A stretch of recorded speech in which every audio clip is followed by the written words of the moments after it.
Hello guys. जैसा कि आप लोग जानते ही हैं, आज हमारे देश का 80th इंडिपेंडेंस डे है। एंड इस मौके पे आज सारा देश आज़ादी के माहौल में रंगा हुआ है। एंड आज सारे ही लोग स्टेटस स्टोरीज पे देशभक्ति के रील्स एंड पोस्ट डाल रहे हैं।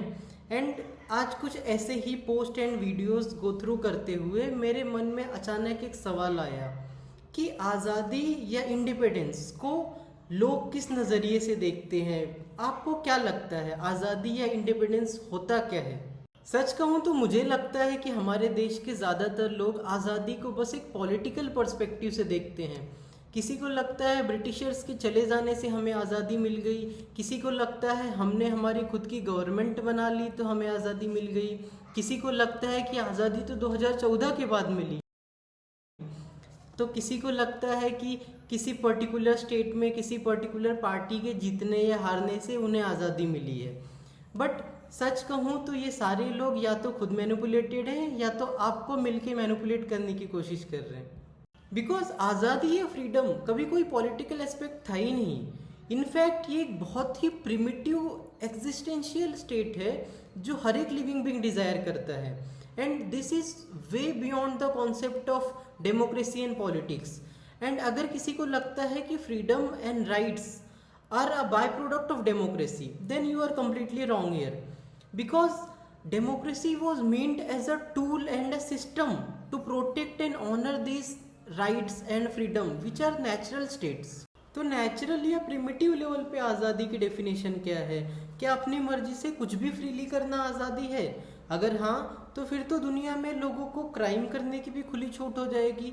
एंड क्या हो अगर कोई किसी और की आज़ादी पे पाबंदी लगाना चाहे, तो क्या उसको ये भी करने की आज़ादी है?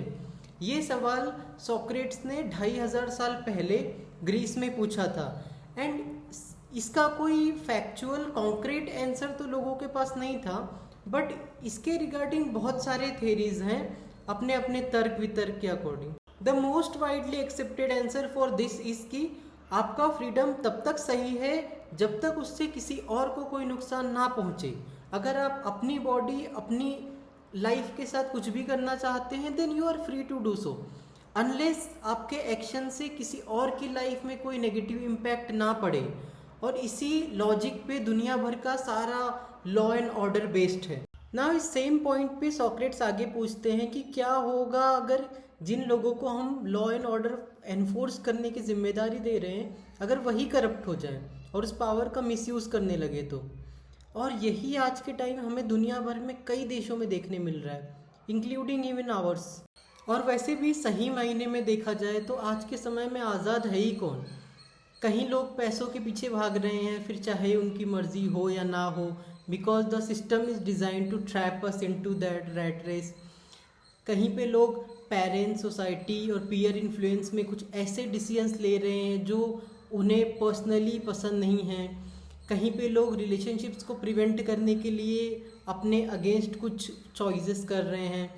कहीं पे लोग टेक्नोलॉजी के ऐसे एडिक्ट हो चुके हैं कि उससे दूर नहीं हो पा रहे हैं। तो कहीं पे लोग कुछ रिलीजियंस में ऐसे फंसे हुए हैं बिकॉज उन्हें लगता है कि अगर वो नहीं करेंगे तो उनके भगवान नाराज़ हो जाएंगे। सो सही मायने में देखा जाए तो आज़ाद है ही कौन? और वैसे भी हम इंसानों का तो शुरू से ही फ्रीडम वर्ड के साथ बहुत ही कॉम्प्लिकेटेड रिलेशनशिप रहा है। ऑन वन हैंड हम में से ही कुछ इंसान होते हैं जो जंगल काटते हैं, जानवरों को बेघर कर देते हैं, कुछ जानवरों को एज टूल्स यूज़ करते हैं, कुछ को चिड़ियाघर में कैद कर देते हैं, कुछ को मार दिया जाता है and all. And on the other hand हम में से ही कुछ लोग होते हैं जो उन जानवरों के राइट्स और फ्रीडम के लिए फ़ाइट भी करते हैं, उन्हें जस्टिस दिलाने के लिए। ऑन वन हैंड कुछ इंसानों ने ही ह्यूमन स्लेवरी जैसे सिस्टम्स बनाए थे, and on the other hand कुछ इंसान ही थे जिन्होंने उन सिस्टम्स के खिलाफ फाइट किया और उन लोगों को इंसाफ दिलाया। कुछ इंसान ही थे जिन्होंने औरतों को घर में कैद रखने की प्रथा बनाई थी, एंड कुछ इंसान ही थे जिन्होंने उस प्रथा के खिलाफ आवाज़ उठाई और उन औरतों को वुमेन एम्पावरमेंट का हक दिलाया।